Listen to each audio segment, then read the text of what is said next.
நாளைக்கான வீடியோவில் என்ன நடக்குன்னு பார்க்குறதுக்கு முன்னாடி நம்ம சேனலை லைக் அண்ட் சப்ஸ்கிரைப் பண்ணிவிட்டு சப்போர்ட் பண்ணுங்கள். ஃபஸ்ட்டு சீனில் வந்துட்டு அன்பரசி, மங்கா, சிவகாமி எல்லோரும் பேசிகிட்டு இருக்காங்களே, அந்த சீன் தான் காமிச்சிட்டு இருக்காங்க. ராஜசேகரும் அந்த ஜானகியும் தான் கூப்பிட்றாங்கன்னா, உனக்கு எங்கடி போச்சு அறிவு?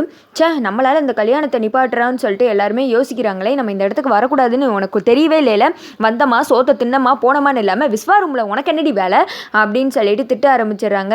மேடம் ப்ளீஸ் மேடம், ஒரு 5 நிமிஷம் நான் இந்த செல்லுக்கு மட்டும் சார்ஜ் போட்டு இங்கேருந்து கிளம்பிடுறேன் அப்படின்றாங்க. நீங்கள் இருக்கவே கூடாது அப்படின்னு சொல்லி மேடம் ப்ளீஸ் அப்படின்னு சொல்லிட்டு கீழே வந்துட்டு மொபைலை எடுக்கிறாங்க. அப்போ மங்கா சும்மா இருக்காம காலை வச்சு அந்த மொபைலை தட்டி விடுறாங்க. அது தள்ளி போய் விழுந்துருது.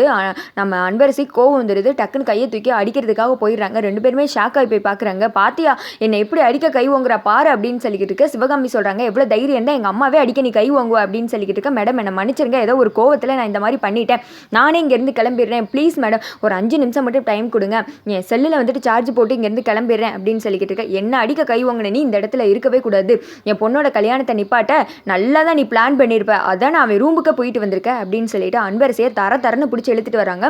அன்பரசு வரும்போது டக்குன்னு மொபைலையும் சார்ஜ் வேற எடுத்துக்கிறாங்க. வெளியில் கொண்டு வந்து தள்ளி விடுறாங்க. மேடம் விடுங்க விடுங்க அப்படின்னு சொல்லிட்டு அன்பு எவ்வளவோ சொல்ல அவங்க கேட்காம கீழே தள்ளி விட்டுறாங்க. அன்பு வந்துட்டு அப்படியே எஞ்சி நின்று அழுதுறாங்க. இங்கே பாரு, நீ உண்மையாகவே வந்துட்டு நல்ல அப்பனுக்கு பிறந்தானா இந்த சைடே வந்துரு, அதை பார்த்துக்கோ, ஒழுங்கா இங்கேருந்து போயிரு அப்படி இப்படி சொல்லிக்கிட்டு இருக்க. அன்பு அழுதுகிட்டே அங்கேருந்து கிளம்புறாங்க. அடுத்து இந்த சைடு வந்துட்டு அந்த ஃபோட்டோ தாத்தா இருக்கார்ல, அவரோட மகளை தான் காமிக்கிறாங்க.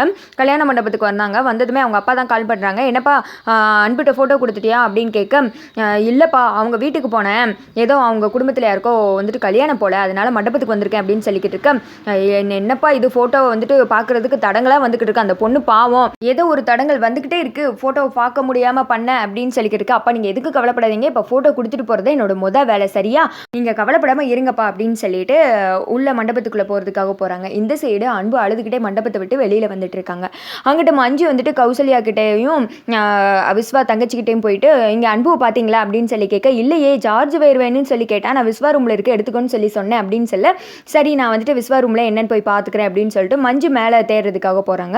இங்கிட்டு வந்துட்டு அந்த பொண்ணத்தை காமிக்கிறாங்க. அதாவது அன்பு அழுதுகிட்டே வந்துட்டு மண்டபத்தை விட்டு வெளியில் போயிடுறாங்க. இந்த சைடு வந்துட்டு அந்த ஃபோட்டோ கொடுக்க வந்தாங்களே, அவங்க வந்துட்டு ஒரு ஆள் நிற்கிறாங்க. அவங்ககிட்ட போயிட்டு, இங்கே அன்பரசி யாராவது தெரியுமா அப்படின்னு சொல்ல, ஐயோ அப்படி எனக்கு யாரும் தெரியாது, நான் மாப்பிள்ளை வீட்டு சைடு அப்படின்னு சொல்ல, பொண்ணு வீட்டு சைடு யாராவது இருந்தால் சொல்லுங்க அப்படின்றாங்க. அதோ இருக்காங்களே அப்படின்னு சொல்லிட்டு சிவகாமியை கை காமிக்கிறாங்க. அடுத்த சீனில் இந்த சைடு ஹாஸ்பிட்டலில் தான் காமிக்கிறாங்க.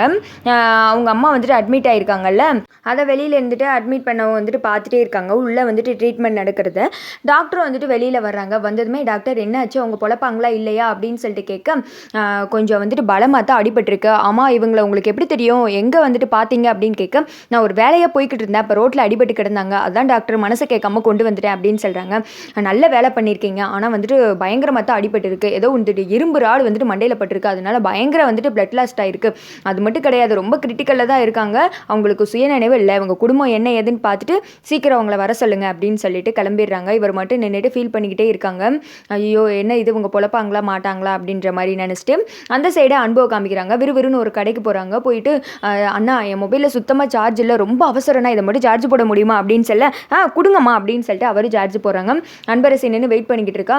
ஐயோ கடவுளே, இன்னைக்கு எப்படியாவது நான் என் அப்பாவோட ஃபோட்டோவை பார்த்துடணும் அப்படின்னு சொல்லிட்டு வேண்டிக்கிட்டு இருக்கேன். அங்கிட்டு வந்துட்டு சார்ஜ் ஏறுற மாதிரியே தெரியல, அண்ணா ஏறுதான்னு பாருங்களேன் அப்படின்னு சொல்ல, இல்லைம்மா சார்ஜே ஏறலை அப்படின்னு சொல்லிடுறாங்க.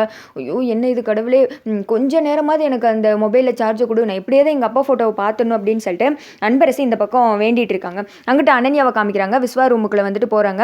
நீ எதுக்குடி இங்கே வந்த அப்படின்னு சொல்லிக்கிட்டு இருக்க. என்ன விஸ்வா காலையில் நல்லா வந்துட்டு சிரிச்சிங்க, இப்போ நம்ம முறைக்கிறீங்க அப்படின்னு சொல்ல, நான் எது உன்னை பார்த்து சிரிச்சேனா, போடி இவளே, நான் எதுக்கு உன்னை பார்த்து சிரிக்கணும், உன் பக்கத்தில் அன்பரசி நிற்கிறதா நினச்சிதான் நான் வந்து சிரித்தேன், உன் கூடலாம் சத்தியமாக என்னால் வாழவே முடியாது, என்னைக்கா இருந்தாலும் அன்பரசி மட்டும்தான் என்னோட பொண்டாட்டி அப்படின்னு சொல்லிக்கிட்டு இருக்க, அது கனவுல கூட நடக்காது, அச்சா அவள் இந்த ரூமுக்குள்ளே வந்துட்டு போனால் என்ன மாய மந்திரம் செஞ்சானே தெரியவே இல்லை அப்படின்னு சொல்லிட்டு ஏச்சி முதல்ல நீ ரூமை விட்டு வெளில போடி, இங்கே பாரு எங்கள் காதலுக்கு உண்டான மகிமை என்ன தெரியுமா, எப்படியாவது இந்த கல்யாணம் நிற்கும் அப்படின்னு சொல்கிறாங்க. அது நடக்கவே நடக்காது, இதுதான் என்னோட காதலுக்கு உண்டான மகிமை, நீங்கள் பார்க்க தானே போகிறீங்க, இந்த கல்யாணம் உங்களுக்கு எனக்கு தான் நடக்கும், பார்க்கலாமா அப்படின்னு சொல்லிட்டு விஸ்வா பையில் வந்துட்டு 500 ரூபா எடுக்கிறாங்க. சீச்சி ஓ லெவலுக்கு இதெல்லாம் ரொம்ப அதிகம் அப்படின்னு சொல்லிட்டு ஒரு 5 ரூபா காயின் எடுத்து நீட்டு பெட்டாக வச்சுக்கலாமா அப்படின்னு சொல்லிக்கிட்டு இருக்க. அதை வந்துட்டு அனன்யா நக்கலாக வாங்கிட்டு, பார்க்கலாம் விஸ்வா யார் வந்துட்டு ஜெயிக்கலான்னு, இது அதுக்குண்டான அட்வான்ஸாக நினச்சிக்கிறேன் அப்படின்னு சொல்லிட்டு வாங்கிட்டு அங்கேருந்து அப்படியே நக்கலாக சிரிச்சுக்கிட்டே கிளம்புறாங்க. இந்த சைடு வந்துட்டு அந்த பொண்ணத்தை காமிக்கிறாங்க. சிவகாமிகிட்ட வந்துட்டு அன்பரசி இருக்காங்களா அப்படின்னு சொல்லிட்டு நடந்தது எல்லாத்தையும் சொல்கிறாங்க. அந்த ஃபோட்டோ கொடுங்க, எங்கள் வீட்டு பொண்ணு தான் நான் கொடுத்துட்றேன் அப்படின்னு சொல்லிக்கிட்டு இருக்கேன். சரி கொடுத்துருங்க அப்படின்னு சொல்லிட்டு அவங்களும் கையில் வாங்கிட்டு போகிறாங்க. அப்படி யார் அவனோட அப்பான்னு சொல்லிட்டு பார்ப்போம், திறந்து பாருடி அப்படின்னு சொல்லிட்டு இவங்க பாதி அளவில் திறந்த மாதிரி காமிக்கிறாங்க. அதோட பார்த்தீங்கன்னா இந்த வீடியோ வந்துட்டு முடிஞ்சிருது.